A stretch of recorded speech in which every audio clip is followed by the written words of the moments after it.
Salam sejahtera untuk kita semuanya. Saya Bob Defense. Kiranya kasih karunia Tuhan dan damai sejahtera darinya senantiasa berada bersama-sama dengan Anda. Dan kiranya sukacita dari Tuhan memenuhi hati dan pikiran Anda, sehingga semakin hari semakin Anda menikmati segala yang baik yang Tuhan anugerahkan kepada Anda di dalam Kristus. Amin. Kita mau ngobrolin seputar gereja. Section ini dalam anugerah Tuhan sampai waktu-waktu ke depan kita akan mengkhususkan untuk ngobrol soal gereja. Kalau satu section untuk ngobrolin tentang Tuhan, OTT ya, obrolan tentang Tuhan. Kalau yang ini obrolan tentang gereja ya, OTG, obrolan tentang gereja. Ya, dan kali ini kita mau bahas mengenai apa yang Rasul Petrus tuliskan dalam suratnya di 1 Petrus 2. Kita akan melihat ada kalimat terakhir dari kalimat terakhir dari pasal 2 ayat 9 dari 1 Petrus. Bunyinya begini.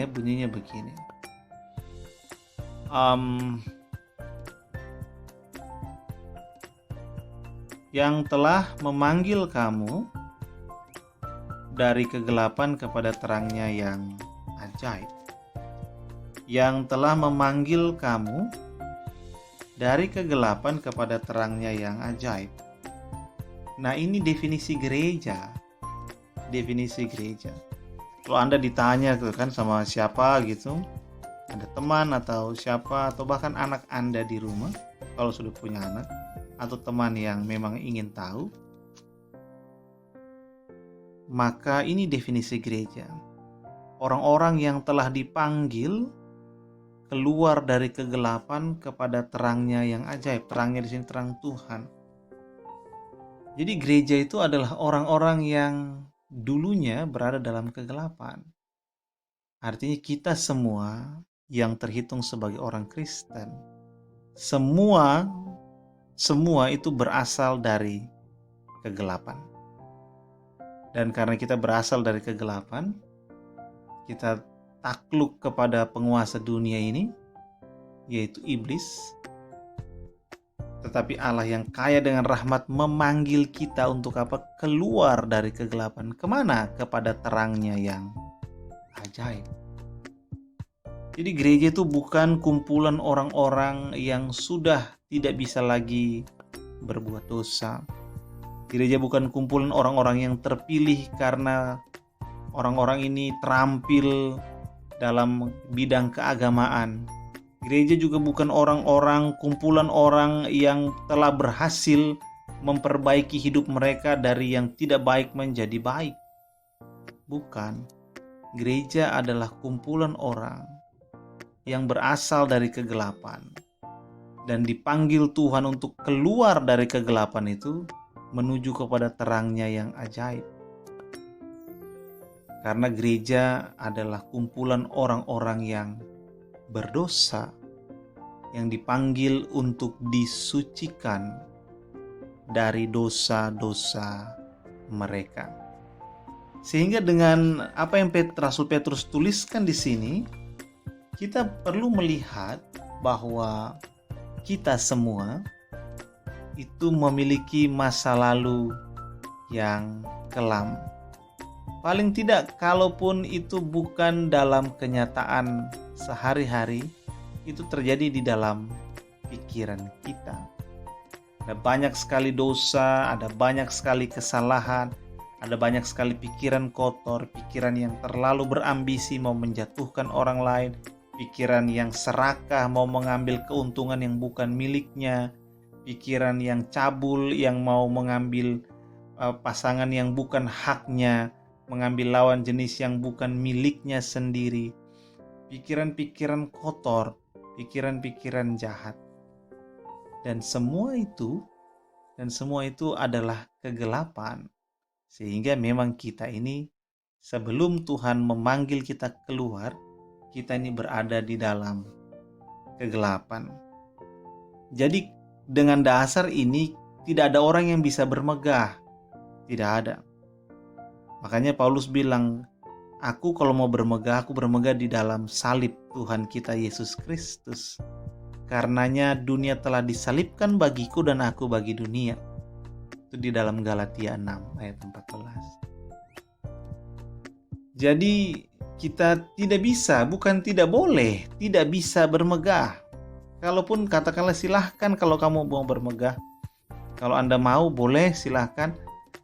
Tidak ada alasan kita bermegah selain bermegah di dalam Tuhan. Karena hanya Dialah kita ini bisa dipanggil keluar dari kegelapan. Ini membuat seharusnya orang-orang Kristen, yaitu kita yang disebut gereja Tuhan, itu setiap kali datang kepada Tuhan, kita perlu merendahkan diri. Karena kita mengingat kita ini siapa dan Tuhan itu siapa. Cuma dalam kerendahan diri itu, kerendahan hati itu, kita bersyukur karena kita mengingat betapa kasih Tuhan kepada gerejanya. Oh iya ya, ini kan kumpulan orang-orang berdosa, tapi Tuhan mengasihi, Tuhan berjuang untuk mengubah gitu.